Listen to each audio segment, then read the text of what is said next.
Hello, Radhe Radhe my YouTube family. Welcome back to another vlog. I hope आप सब लोग ठीक होंगे। मैं बहुत अच्छी हूँ। कल मैं वीडियो नहीं डाल पाई क्योंकि कल मैं बहुत बिजी थी। थोड़ा मेरा एग्जाम, मेरी वेट लॉस जर्नी का है डे 4। अभी मैं पूजा करके हुई हूँ फ्री में, रेडी होके मैंने सोचा तभी रिकॉर्ड करूँगी। तो अभी मैं पूजा करके फ्री हुई हूँ। अब मेरा वेट आ रहा है 71.5, 73 से। तो अप्रोक्स 1 kg लूज हुआ है। तो मैं आपको अपना डाइट प्लान भी शेयर करूँ। मेरा 1 kg से भी मैं बहुत खुश हूँ क्योंकि आफ्टर सी सेक्शन में 17 मंथ्स तो बेबी को हो गए और 9 मंथ्स की प्रेगनेंसी। तो मैंने 2 इयर्स के बाद वर्कआउट स्टार्ट किया है अप्रोक्स।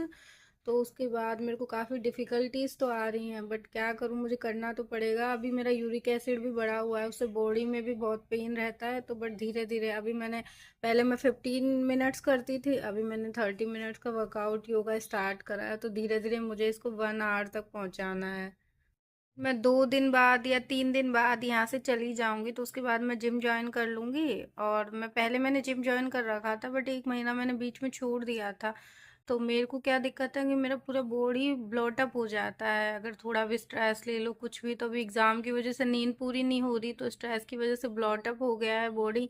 और मेरे को इन्फ्लेमेशन भी हो जाता है। तो अभी मेरे को काफ़ी रिड्यूस लग रहा है इन्फ्लेमेशन। 2-3 दिन डाइट करके, डाइट क्या, मैं बस नॉर्मल खाना ही खाती हूँ, गेहूँ तो मैं खाती नहीं हूँ, तो उसी से काफ़ी फ़र्क पड़ता है। मैंने सुबह उठ के पिया था वही 2 ग्लास गुनगुना पानी। उसके बाद मैंने मेरी मॉर्निंग ड्रिंक ली थी अजवाइन और जीरे वाली, उसमें लेमन स्क्वीज करके लेती हूँ मैं, क्योंकि वो उसका टेस्ट भी काफ़ी इन्हेंस हो जाता है। और उसके बाद मैंने लिया था 5 सोक्ड आलमंड्स लिए थे। फिर उसके बाद मैंने अपना वर्कआउट करा एप्पल खा के। और फिर मैंने थोड़ा सा पीनट बटर खा लिया था ब्रेड के साथ। इसी में हो गया। तो फिर मैंने सबके लिए पोहा बनाया था, तो पोहा भी थोड़ा सा खा लिया। वैसे मैं यूजुअली पोहा खाती नहीं हूँ, पोहा राइस और ये सब। और मुझे लंच बनाना था बिल्कुल हल्का, क्योंकि शाम को हमें एक यहाँ फंक्शन में जाना था। तो उसके हिसाब से मैंने नॉर्मल मेथी मटर मलाई बनाई थी। तो उसकी रेसिपी मैं आपको शेयर करूँगी। आप लोग भी वैसे बना सकते हो, रेसिपी देख के। तो काफ़ी अच्छा है और इजी भी बन जाता है, 10 मिनट में सब्ज़ी बन जाती है। तो ग्रीन वेजिटेबल्स भी ऐड हो जाती है। और मेथी अभी सर्दियों में अच्छा आ रहा है, तो फ्रेश से बनाते हैं अपन तो अच्छा टेस्ट आता है। फ्रोज़न अगर चीज़ें लेते हैं तो फ्रोज़न में इतना टेस्ट इन्हेंस होके नहीं आता। तो मैंने वो सब बनाया था, मैं आपको दिखाऊंगी। और मैं अपना स्टडी का भी आपको दिखाऊंगी कि मैंने क्या क्या पढ़ा है। यहाँ बना रही थी मैं ब्रेकफास्ट के लिए वेजिटेबल पोहा। तो मैंने सारी सब्जियाँ डाल दी और उसको अच्छे से पका के उसमें, उसके बाद उसमें धुला हुआ पोहा डालना है। तो फिर पोहा रेडी हो जाएगा। उसके बाद मैंने साइड में थोड़े मखाने भी भूने थे, वो मैं रिकॉर्ड नहीं कर पाई। और उसके बाद मैंने अपना पपीता काटा था, थोड़ा मैंने खाया, थोड़ा मेरी बेटी को खिलाया, क्योंकि उसको पपाया बहुत पसंद है। फिर मैंने सबके लिए पोहा और चाय नाश्ते में लगा दी थी। सब लोगों ने नाश्ता करने के बाद फिर मैंने फ्रूट्स भी काटे थे, तो फ्रूट्स हम सब लोगों ने खाए। फिर उसके बाद मैंने लंच की भी तैयारी करनी थी। मेथी मटर मलाई के लिए सब्जियां चॉप करी थी, साइड में मेथी मटर चढ़ा दिया था मैंने बॉईल होने के लिए। और बेसिक सब्जियों के साथ काजू मसाले में डाल के तेल में थोड़ा सा हल्का सा भूनना होता है। यहाँ पे मैं मेथी मटर मलाई बना रही थी। तो मसालों को भूनने के बाद हल्का सा, फिर उनको ठंडा होने के बाद उनको ग्राइंड करेंगे। ग्राइंड करने के बाद कढ़ाई में जीरा हींग और तेज़ पत्ता डाल के और मसालों को भूनना है अच्छे से जब तक तेल नहीं छोड़ दो। फिर उसमें बेसिक मसाले डालने हैं, हल्दी और नमक मिर्च जो भी, गरम मसाला, क्योंकि मैं तो कम मिर्च मसाले का बनाती हूँ, मेरी बेटी नहीं खा पाती। तो अगर आपको स्पाइसी बनाना है तो आप स्पाइसी भी बना सकते हो। उसके बाद गरम, बिल्कुल गरम पानी डालना।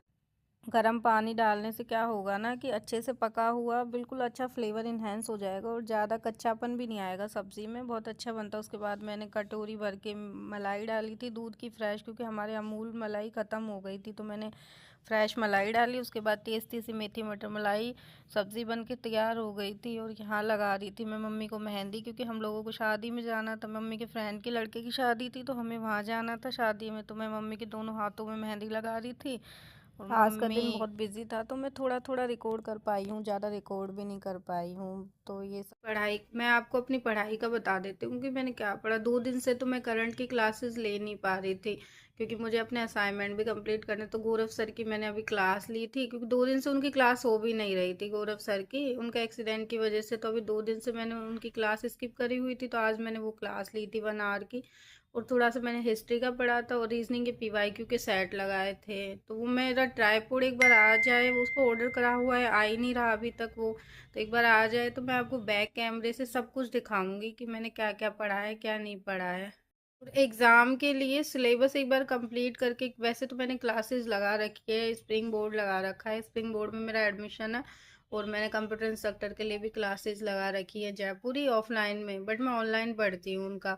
तो क्लासेस तो मैंने लगा रखी है। एक बार सिलेबस कंप्लीट होने के बाद सिलेबस को बार बार पढ़ने की नीड नहीं है, बार बार पीवाईक्यू के सेट लगाने की नीड है, क्योंकि जितना हम मॉक्स टेस्ट देंगे, मॉक्स एग्जाम पेपर के अकॉर्डिंग बनाते हैं सर, तो उसको देंगे तो उससे इतनी अच्छी प्रैक्टिस होगी तो हमें अपने पता चल जाएगा कि कहाँ हम डिज़र्व कर रहे हैं, कहाँ कर रहे हैं, एग्ज़ाम के बेस पे अपन पढ़ भी पा रहे हैं नहीं पढ़ पा रहे, कहाँ अपनी गलती है। तो वो सब मैं उसी हिसाब से पढ़ती हूँ, जैसे टीचर बताते हैं उन्हीं के अकॉर्डिंग।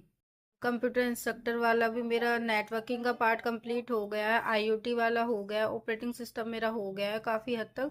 और लैंग्वेज का मेरा बचा है, सी++ हो गई, जावा और पाइथन मेरी बची हुई है, तो वो सब मुझे करनी है अभी। तो मैं आपको दिखाऊंगी, वो मैं अपने नोट शेयर करूंगी, तो वो आप लोग देख लेना। अगर आप भी मेरे फील्ड से हो, कंप्यूटर साइंस से, तो आप पढ़ सकते हो, उनको काफ़ी हेल्प मिलेगी। आप लोगों को नोट्स बनाने की नीड नहीं होगी, मैं इतने क्लियर क्रिस्टल नोट्स बनाती हूँ कि इजीली हर कोई समझ में आ जाता है। हर किसी को, कोई अगर न्यू भी देखेगा मेरे नोट्स तो उसको भी इजीली समझ आएगा कि ये क्या पढ़ रही है, कैसे पढ़ रही है। आ रही हूँ अभी शादी में, वेडिंग वेन्यू पे पहुंच के आपसे बात करती हूँ और आपको दिखाती हूँ।